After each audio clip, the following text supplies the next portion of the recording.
To actually construct our deck house, we're going to start with some cardstock, and we're going to have to measure off the height that we want for the deck house. 7/8 of an inch, that's what it's going to take. It's one of the few times we'll actually measure a distance here. So measure 7/8 on one side of your cardstock, go to the other side, and measure an equal distance, 7/8. There we go. Now take your straight edge, line it up correctly. Yeah, you got to work at it to get it correct.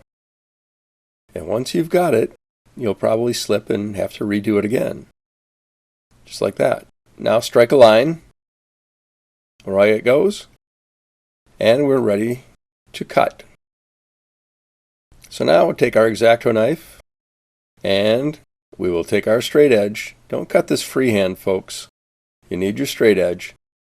Line it up on the line, and you'll get this. This is going to be our deck house piece. Small, but it's manageable. Now, cut a piece of balsa wood that's exactly the size of the measurements I gave you for the deck house. Next, guesstimate where about you would like your portholes to be, or windows, whichever. Strike a little line there, and then strike one about half of what you think a porthole should be above that. Now, instead of using your straight edge, this time loop around the paper you've just done, hold the pieces together, and make a mark an equidistance on the other side. And you'll see you have 2 points now that you can draw lines from, and you get this neat double line. That is where we're going to put our portholes. Now, take your piece of wood that is the inside of your deck house, and using it as a template, you can make a guide so that you can make folds and bends right where your deck house should go around. You notice here it's very easy because I'm fumbling with it. But once you get it done, you'll see you put the two pieces together, and you'll have a little bit left over. We'll cut that away, but glue it like this. Now, you've got the two pieces put around, and you've got the length, you've got your folds. The next thing we're going to do is we're going to harden it, just like we hardened the pieces that were our bulwarks. We're going to harden this with super glue. So put it on there. Quickly rub it on with your fingers. Don't ever stop, because if you stop and you don't give it enough time, you're going to stick yourself to something. But it's important to harden all of these points. Usually I give it about 20 seconds or so between brushes like this before I start touching anything with my finger. Notice it's got to soak all the way through. All right, you want it nice and soaked through. That's what's going to make it hardened. Now, if you're going to be using your fingers and super glue, I want to tell you right now, you better have either some raw acetone available or some nail polish remover. Because when you're doing this hardening process, you're quite likely to end up with your fingers glued to something, either you or the boat or the super glue container or something else. So it's always good to have this acetone away.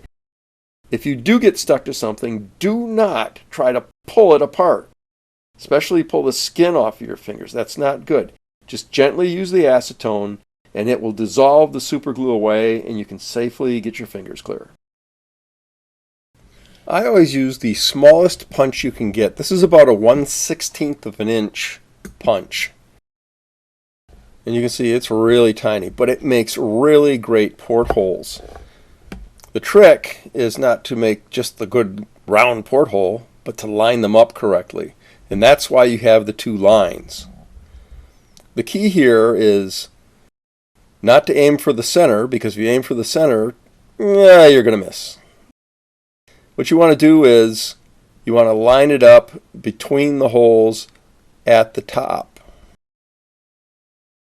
Notice that these holes, when they are punched together, come out pretty good. They're pretty even. It's just they're too low on this one. Now there's another way to do this, and that is with a small drill. You can hand drill it in there. But you notice it gets a little fuzzy when you do that. So to unfuzz it, the way I do it is I just take a little toothpick, some glue, and whiz it on there. Wipe it away, whiz it again, and as many times as you need to until you get what you think is the perfect hole. And there you have the perfect porthole. Another way is to take a round-headed pin. You notice this one's mounted on a little piece of balsa wood. Take some black paint, and don't use the paint itself. Use the top as a palette. Dip onto that palette, and then place your porthole. These come out a little bit larger than the ones that you punch or the ones that you drill, but it's up to you.